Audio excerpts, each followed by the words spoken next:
Hello, YouTubers and all those happen to watch. Hope you're doing quite well. This is the Dan Van Dam and Friends podcast, flying solo yet again. I hope you're having a great day or evening or morning and whatever the case may be as you clicked on this video to listen to it. I do humbly thank you. And let's begin with the topic of today, which of course is MMORPGs. Now, MMORPGs in general, we're going to of course go into a specific part of it, which is kind of a tragic tale in itself.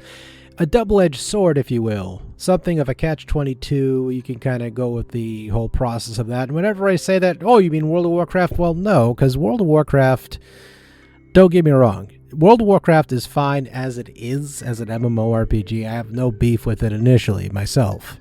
I don't personally play it. I have no interest really, truly in it. I don't really try to go and play a bunch of pay-to-play MMORPGs. I say that, of course, and I played 11 and 14 of Final Fantasy Equation. Go figure, the contradictory is quite strong there. However, whenever I look at both of those two games and look back at World of Warcraft, I look at the Final Fantasy games and I preferred those a little bit more. Or even the buy-to-play games, such as Guild Wars and Guild Wars 2, until Guild Wars 2 became a free-to-play game, which is nothing wrong with that whatsoever. It's still doing pretty well from what I've seen. But let's go, of course, roll back to tape back to 1999, where EverQuest initially came out, and I can remember that game very vividly. It's not something I got my hands on right away, but eventually when I got to try a demo of it, when my computer could actually tolerate and run it, it was actually pretty cool. It was like an adventure game and an MMORPG/RPG in general, and it was a really, really good game. It still is. You can still play it, download it off Steam for free, and just play it. If you're into the older style of games like that, and you're, of course, patient with certain mechanics, it has some quality of life elements mixed in there as well. I mean, there's no harm, no foul. And, again, a free download, just play it. I'm not endorsed, by the way, by them, but I'm just saying, it's there. Same thing with EverQuest 2. I like EverQuest 2 a little bit more than 1. But I think both are fantastic still to this date, even though they're ghost towns, which is also the major the takeaway, of course, from this topic. Now, there's MMOs that have died a vicious death, such as City of Heroes, and so many more, such as Club Penguin. I could go on forever here because there's so many freaking games. Phantasy Star Universe, The Matrix Online. Again, this was a list I pulled off from PC Gamer because I needed to get myself a little refresher because my memory is like just shit. So I wanted to make sure I didn't miss anything particularly. But there's been a handful of games that just popped up. And mind you, I think it's funny that there was initially a game called Mist Online, which I could have sworn that was Uru. But, I mean, maybe I'm on some drugs or some wacky tobacco drugs. So, again, there's a couple out there that were really cool. And there's one out there I thought was niche and pretty decent. But, however, it died I guess it just died because it died. And that, of course, was Shin Megami Tensei Imagine. Now, that one I played initially when it dropped in the States in 2008, I think it was. Let me check my notes. Yes, it was 2008. And it was actually really good. I mean, from a 9-year gap from initially when EverQuest came out, because I'm, of course, based on all MMOs from that grid. I mean, yes, you can count 2004 with World of Warcraft, which I consider that one the MMO killer of sorts, because people are just way too comfortable with that one, and so they don't really want to fuck with anything else, which I can understand it. I get it. It's a security blanket. You're just comfortable with it, and that's what you like. I mean, I'm not going to shit on you for it. I think if you enjoy something, you should. You know? That's just how it goes. You know, that's literally how I feel. Now, there's so many games that came out like Tabarasha and another sad one, which I thought, you know, it could have been a better game, absolutely, and that, of course, was Warhammer Online Age of Reckoning. Now, I talk about that game, and I didn't play it very long myself. I played a small chunk of it. I liked it, but I'm not really a huge PvPer in MMOs. I'm more of a Care Bear. I just like the dungeon running without dealing with bullshit and static builds and meta bullshit, all that. I mean, if I want to do that type of stuff, I'll play an MMORPG, or in this case, that is not quite a PvP-based elements, but of course, I'll play an FPS shooter to correct myself.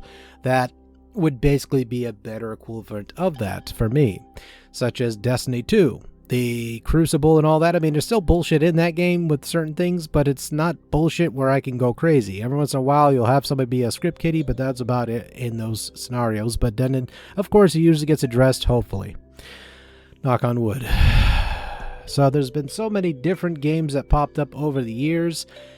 Even though the running joke, of course, was Hello Kitty Online, which that shut down in August 2017, which I thought was actually quite hilarious. I was laughing because for the longest time, that was the running joke of that whole thing.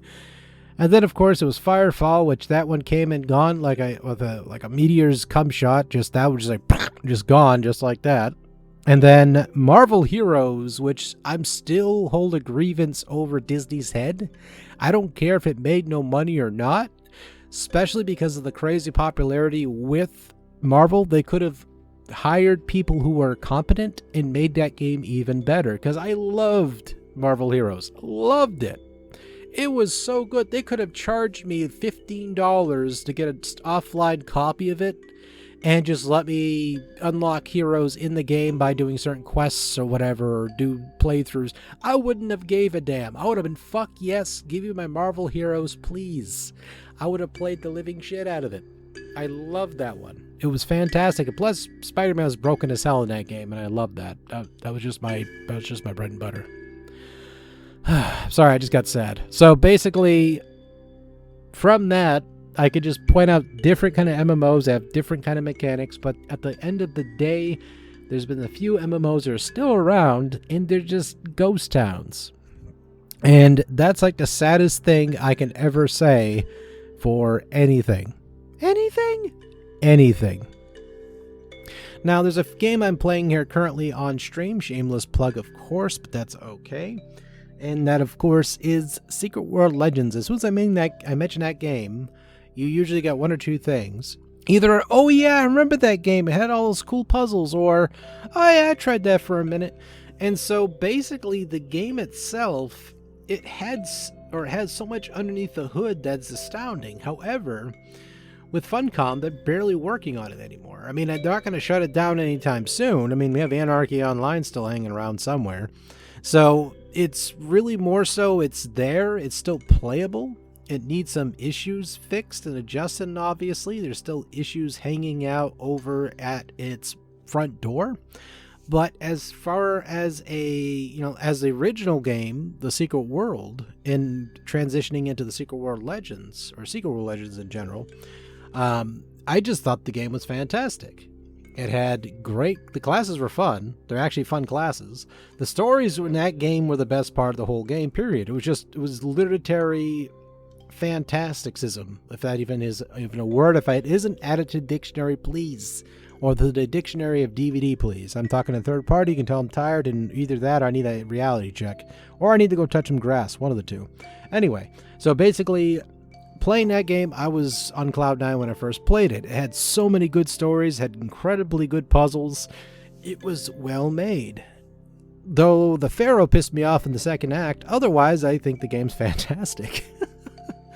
It has cool collectibles, which is like cosmetic things mostly. Most of your outfits that you wear, again, are just cosmetic, so you can create your own style. And so it has a very interesting social aspect to that front.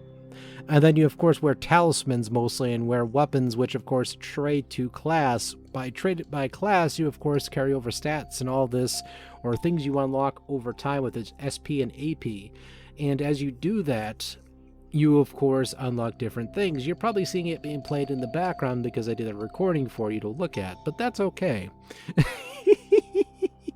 So you probably see me do like a chain quest or something like that in New England, which is actually one of my favorite parts in the game. So again, if you see that, holler at my past self. How you doing, Danny? Not too bad. So anyway, looking at that, of course, I can see that the game needed some work, and it's sad that it is in the state that it's in currently. And I wish personally that it would fix that game unconditionally. Just stop focusing on different things. Though they probably got a lot of money for working on Dune, so I mean, I don't blame them for that one. But when they're done with that, could they please come back to Secret World Legends and fix that shit, or add some more content to it and do something with it so people come back and play the game and we could all be happy and, that kind of thing.